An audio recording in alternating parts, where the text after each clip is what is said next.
Officer. Bill Haython is our Chief of Schools. And then at the next table, Tara Camden is our Chief Financial Officer. So, as I said, at the end of the presentation, there'll be an opportunity for questions, and we will work on answering those with this team up here. The goal of tonight is to inform you. We want to provide all the information that we can regarding the financial needs of the district facing, so that you can make an informed decision on February 18th. The question on the ballot reads as basically is going to ask, should Kenosha Unified be authorized to exceed the revenue limit by $23 million beginning with the 25-26 school year and ending with the 29-30 school year for non-recurring purposes consisting of operational expenses and debt service for safety improvements. Just to be clear, that's $23 million a year for 5 years. After that 5 years is up, the referendum goes away. The district's ability to tax at more than the revenue limit goes away as well. So that's 5 years. And I can get into the explanation as far as why 5 years was chosen as the presentation moves along. One thing about state funding of schools is that it is very complicated. So there's a video that was put together by the Wisconsin Public School Relations Association and the Wisconsin Association for School Business Officials. It does a great job of explaining how state funding works. It's about a 3-minute video, and I'm going to go ahead and play this for you now.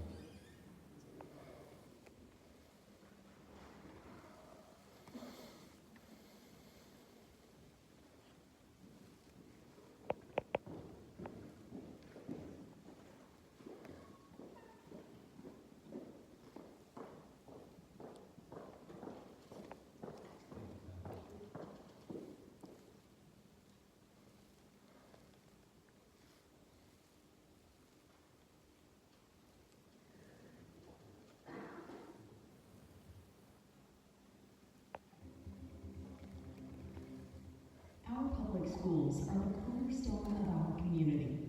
The education and opportunities we provide for students today shape their futures and ours. Schools, like any organization, need money to operate. But in Wisconsin, funding the needs of our schools has been a growing challenge.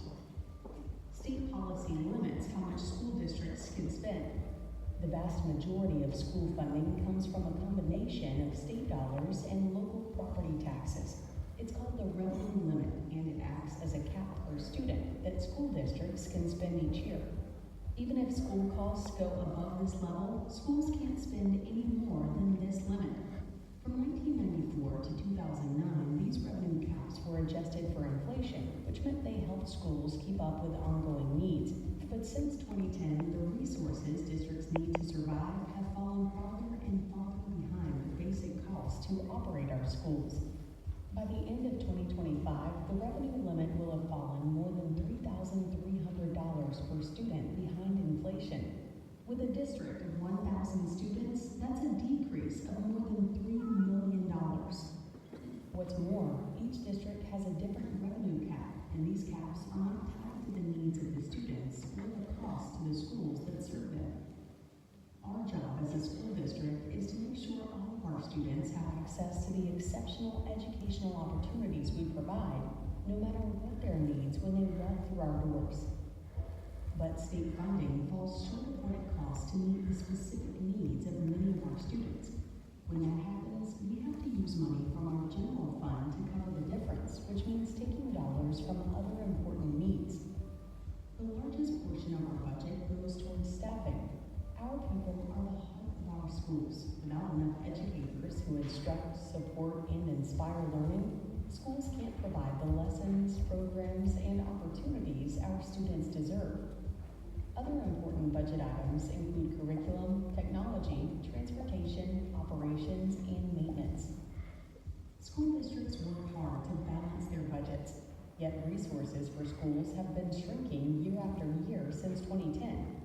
With costs growing so much faster than funding, districts are always looking for ways to trim costs and work smarter, like deferring needed school maintenance, cutting programs, reducing staff, and many other strategies.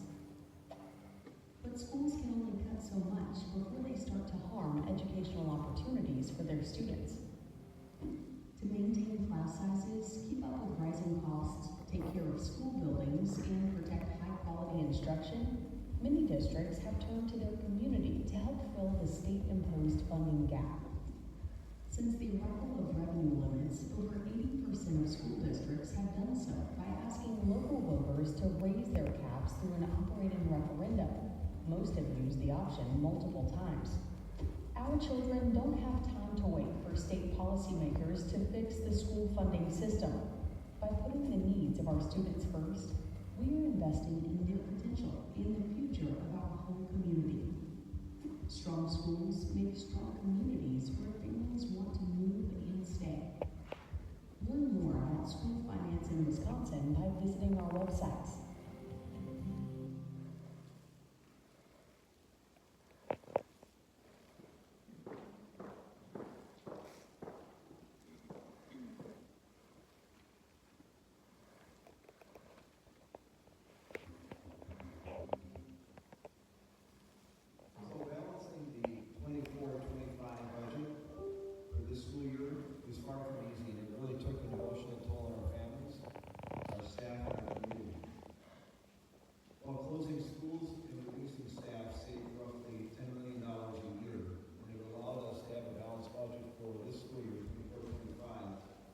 Foundational issues persist, and we now face a $19 million shortfall for the 25-26 school year and beyond, due to a lack of funding support from the state.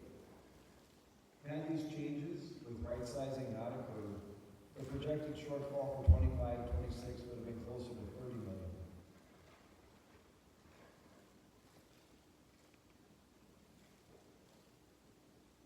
In the early 1990s, promises were made that the revenue cap formula would include adequate inflationary increases every year. The state budget is adopted in 2-year cycles, and the promises of the past have not been kept. This has put a financial burden on school districts across the state. In the recent 21-22 and 22-23 school years, districts received a $0 per pupil increase from the state. Instead, districts were encouraged to depend on federal stimulus funds, creating a significant fiscal cliff, one that we now find ourselves on the edge of.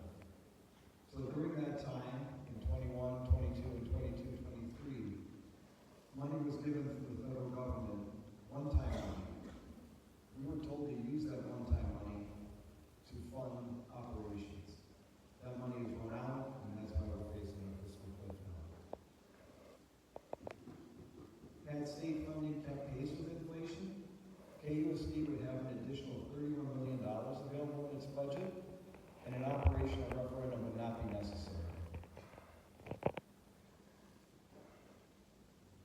State funding has not kept pace with inflation. And during the period when we received temporary stimulus funding from those estimates, the state did not provide per pupil funding increases. And as a result, KUSD's deficit has grown as those expenses continue to rise. The ongoing budget shortfall caused KUSD to make difficult and significant annual budget reductions and cuts. School districts are a people-based industry. School districts across the nation typically spend 80% of their budgets on staff. Because of this, many of the budget cuts on this slide impact our staff. As I shared earlier, last year's school closures and staff reductions resulted in approximately $10 million worth of annual savings. Had this not happened, the projected shortfall for 25-26 would be closer to $30 million. This slide indicates our enrollment decline. So we've talked, and as we're going through right sizing, in districts across the state of this, we've talked about our student enrollment declines. And student enrollments are down 11.5%. And we've made staff reductions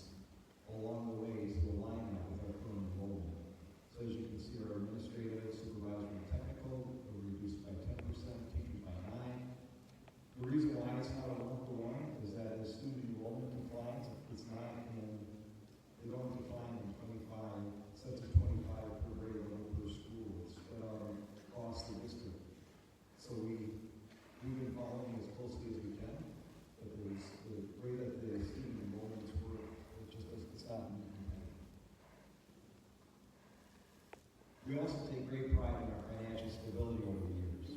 As responsible stewards of taxpayer dollars, we've consistently made tough decisions to ensure financial sustainability without placing additional burden on our community. In fact, we're among a small number of districts in the state that have avoided seeking an operational referendum. That is until now. Despite our proven fiscal management, rising costs, and limited state funding have brought us to a critical point. As a public school district, we're committed to providing free, high-quality education to all students. However, unlike other sectors, we can't offset rising costs by increasing tuition and fees. Our ability to maintain the level of excellence our community expects is at risk. We have tirelessly advocated for increased state support alongside districts across the state. Progress has been slow. This funding challenge has persisted since the early 1990s with little change. While we remain committed to lobbying for better solutions, we are seeking the community's partnership to ensure we can continue serving our students effectively and responsibly. Kenosha Unified's per pupil funding right behind that of neighboring districts. You can see on this chart,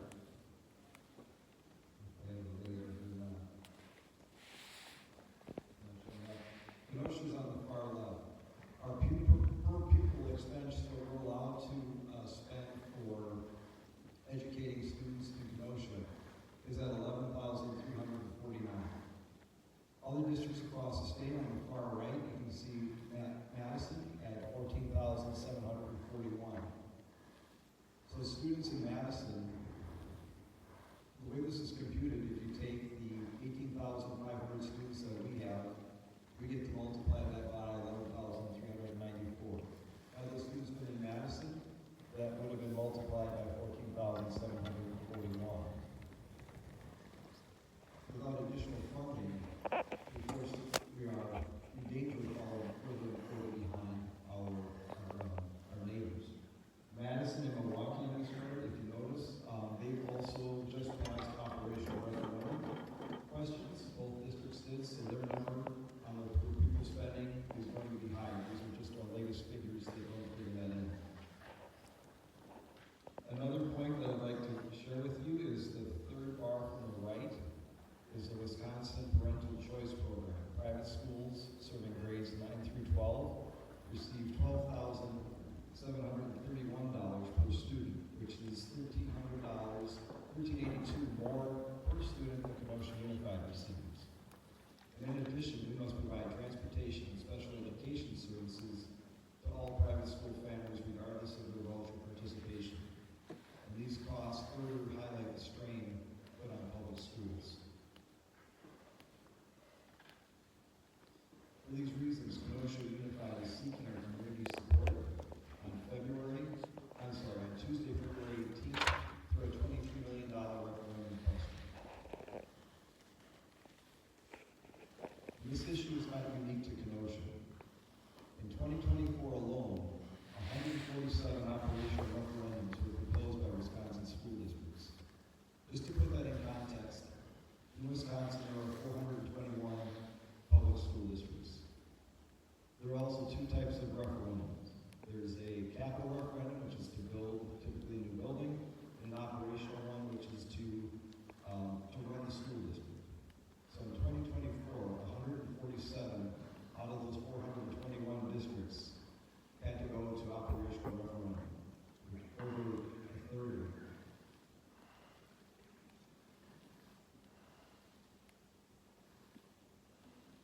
A survey was conducted to gauge community sentiment regarding KUSD's financial challenges and the possibility of an operational referendum. There were 4,273 respondents, and they indicated that they're aware of our fiscal challenges and believe that we need to address them soon. We had 51.5% say they would support a $19 million scenario that would address the deficit, retain staff, and maintain student programming. Without this referendum, we'll need to make additional cuts to programs and staff. These are difficult decisions, that negatively impact our students in the long run. $20 million of this referendum will protect class sizes, vital programs, and staff positions, ensuring the quality of education and student learning remains uncompromised through the 29-30 school year when the referendum expires.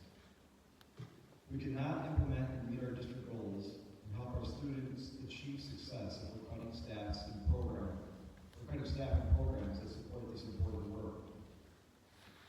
Our staff need dedicated professional time to deliver the exceptional education our students deserve.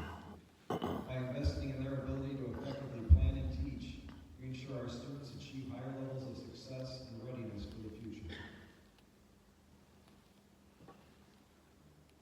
Following the safety incident in November at Roosevelt Elementary, we had many requests for safety enhancements, which is why we included an additional $3 million to be used to upgrade for security. That money would mainly be used to put in controlled entrances in all of our buildings. There are 7 buildings that do not have a controlled entrance at this point. We have a stopgap measure in place, but should this referendum be approved, we would move to put in those controlled entrances as soon as possible. This table includes a mix of several things. The rising costs Kenosha Unified faces because of utilities and other rates.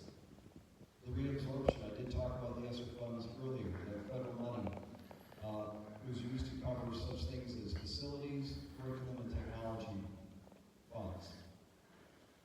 It also supports some of our initiatives. This table also shows some of the initiatives that the district has to meet our district goals and improve student safety and staff safety.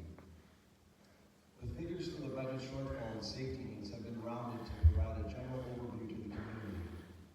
We don't know exactly what the next budget is. Right now, the legislature and the governor are beginning that process of developing the budget. However, our projections assume that they'll continue providing $325 per pupil. And if that changes, we'll review and adjust our budget projections accordingly.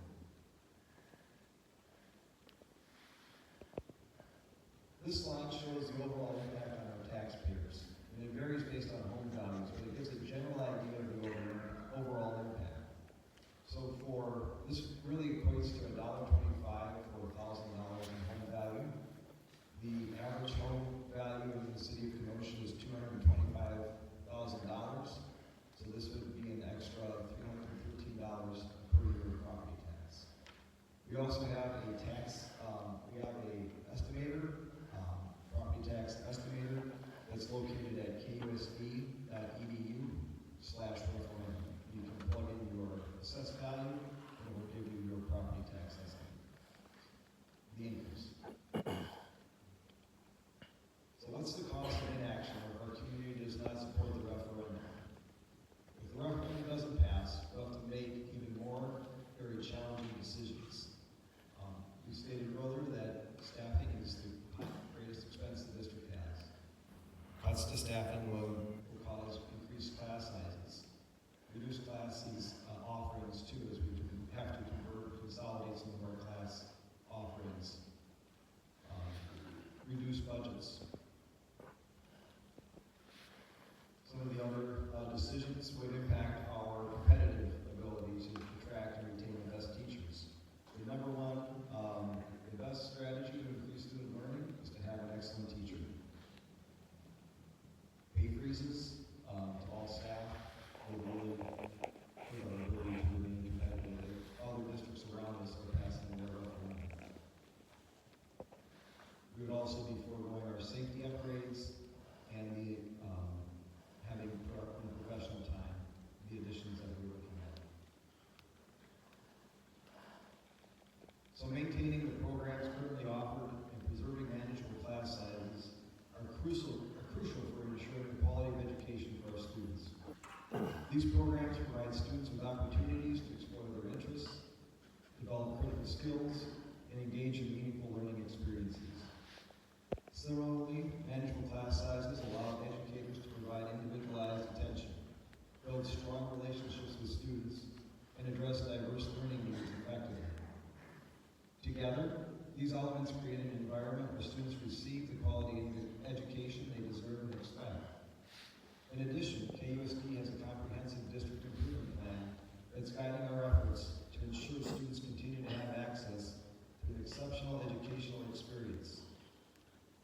must have the financial resources and support in place to truly implement this ambitious plan for our students, our families, and communities. Schools are also the basis of a strong community, and investing in their success benefits everyone. Supporting this referendum isn't just about funding education. It's about fostering a community where children, families, and businesses flourish. By ensuring our schools are properly funded, we can move Kenosha Unified forward together. So for the next portion of this, we do want to give you the opportunity to ask questions. And the way that we have this set up is to, by scanning that barcode, you can log your question or write your question in a form. We'll read your questions and answer them on that form. The rationale for doing this and the reason why we're doing this is when you came in, you were given a copy. We also have cards in the back. If your phone's not working, you have a problem with connection, we can also get you a card to turn in. The reason why we're doing this is we want to